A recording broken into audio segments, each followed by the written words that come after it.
So we have the anterior part of the skull, which is this bone right here, the bony bone. It's called the frontal bone. We have the posterior part, the base of the skull, which is the occipital bone.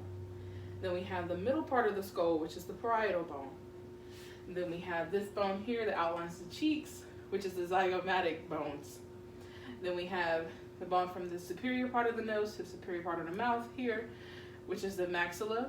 And inferior to the maxilla, we have the mandible, which is the jawbone.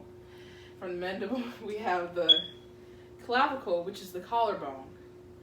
And from the collarbone, we have the scapula, which are the triangular shoulder blades. And then we have the sternum, which goes from below the neck, inferior to the neck, down to the ribs.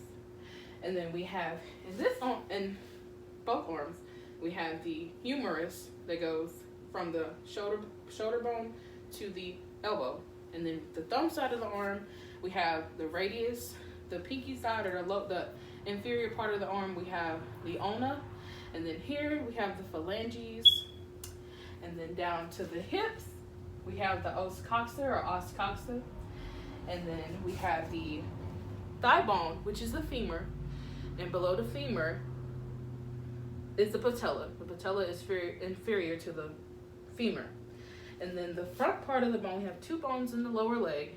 The front bone is the tibia, and the bone in the back to the collar, the backbone is the fibia. And then we have the calcaneus, which is the heel, and then we have the phalanges of the toes.